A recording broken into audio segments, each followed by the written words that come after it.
Interim government, আসুন স্বাগত জানাবো, সহযোগিতা করব, সকল ভালো কাজে আমাদেরকে পাশে পাবেন। আমাদের সন্তানেরা নিরলসভাবে তারা কাজ করে যায়, নিঃস্বার্থভাবে কাজ করে যায়। গণমাধ্যম তাদেরকে প্রচার খুব একটা করতে চায় না। অ্যালার্জি আছে, এই সকল অ্যালার্জিগুলোর উপশম করেন। স্কুল, কলেজ, ইউনিভার্সিটির আমার সন্তানেরা যেভাবে তারা আন্দোলন করে ফ্যাসিবাদের পতন ঘটিয়েছে, প্রতিটি ক্ষেত্রে আমার মাদ্রাসার সন্তানেরাও তোমাদের সাথে হাতে হাত রেখে বাংলাদেশের ছাত্র জনতার ঐক্যের একটি অভূতপূর্ব দৃষ্টান্ত স্থাপন করেছে। রাজপথে আন্দোলনরত আমার সন্তানেরা যখন সংগ্রাম করেছে, সংগ্রামের সময় বুকের রক্ত দিয়েছে, নামাজের সময় হয়ে গেলে আল্লাহু আকবার, আশহাদু আন্না মুহাম্মাদুর রাসূলুল্লাহ আযান দিয়ে রাজপথে জামাতের সাথে নামাজ আদায় করে স্পষ্ট বার্তা তারা দিয়ে দিয়েছে, বাংলাদেশে নাস্তিকবাদের কোনো ঠাঁই হবে না, হতে পারে না। চলমান বৈষম্য বিরোধী এই আন্দোলনকে, এই সংগ্রামকে যদি কেউ নাস্তিকবাদ প্রতিষ্ঠার হাতিয়ার হিসেবে ব্যবহার করতে চায়, সে হাত আমরা ভেঙে গড়িয়ে দেব। আমরা সব সময় শান্তিপ্রিয়, কিন্তু আমাদের ধর্মের ব্যাপারে, আল্লাহর পয়গম্বরের ইজ্জতের ব্যাপারে, আল্লাহর কোরআনের সম্মানের ব্যাপারে, ইসলাম ধর্মের গৌরব মর্যাদা রক্ষার ব্যাপারে আমরা আপোষহীন। কাউকে ছাড় দেওয়া হবে না। শান্তিপ্রিয় একটি সাম্প্রদায়িক সম্প্রীতির অনন্য দৃষ্টান্ত স্থাপন করে নতুন বাংলাদেশ এগিয়ে যাবে।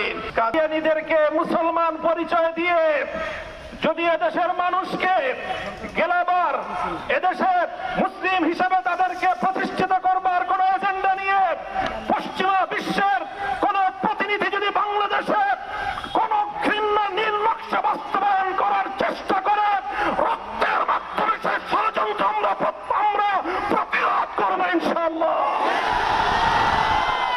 হিন্দু, বৌদ্ধ, খ্রিস্টান, কাদিয়ানী, অন্যান্য উপজাতি, ভিন্ন ধর্মাবলম্বীদের নাগরিক, ধর্মীয় সব ধরনের মৌলিক অধিকার, সংবিধান প্রদত্ত সকল অধিকার নিশ্চিত করবার জন্য এদেশের আলেম সমাজ অগ্রণী ভূমিকা পালন করবে। হেফাজতে ইসলামের পক্ষ থেকে সারা দেশের আলেম সমাজ, ইমাম সমাজ, মসজিদের লক্ষ কোটি মুসল্লিয়ানে কেরাম এবং ধর্মপ্রাণ মুসলমান ভাইদের প্রতি আমি আবারও দৃষ্টি আকর্ষণ করে উদাত্ত আহ্বান জানাই, আপনারা আপনাদের চলমান ভূমিকা অব্যাহতভাবে পালন করে যাবেন। সেই সঙ্গে বলতে চাই, অন্যান্য ধর্মাবলম্বীদের ধর্মীয় নিরাপত্তা যেভাবে নিশ্চিত করতে হবে, এদেশের সংখ্যাগরিষ্ঠ মুসলমানদের ধর্মীয় নিরাপত্তা একইভাবে নিশ্চিত করতে হবে। অন্যান্য সংখ্যালঘু ধর্মাবলম্বীরা যেমন তাদের ধর্ম পালনের নিরাপত্তা পাবে, সংখ্যাগরিষ্ঠ মুসলমানদের ধর্ম পালনের ক্ষেত্রে ছলচাতুরির আশ্রয় গ্রহণ করা হবে, সেটা দেশের মানুষ বরদাস্ত করবে না। কাজেই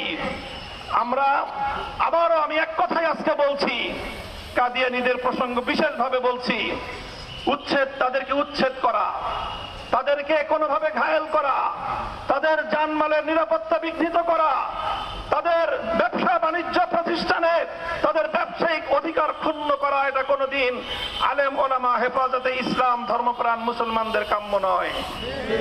আমরা শুধু একটাই দাবি তুলতে চাই, কাদিয়ানীরা তাদের নিজস্ব ধর্মীয় পরিচয়ে তারা যে কোনো ধর্মীয় অধিকার ভোগ করতে পারবে, কিন্তু তারা কাদিয়ানী হয়ে, অমুসলিম হয়ে মুসলমানদের ধর্ম ইসলাম নাম ব্যবহার করবে, মসজিদের নাম ব্যবহার করবে, মুসলমানদের ধর্মীয় উপাসনালয় মসজিদের নাম ব্যবহার করে মুসলমানদের ধর্মীয় অধিকার ক্ষুণ্ণ করবে, এদেশের মুসলমানরা মুখে আঙ্গুল দিয়ে চুষবে না।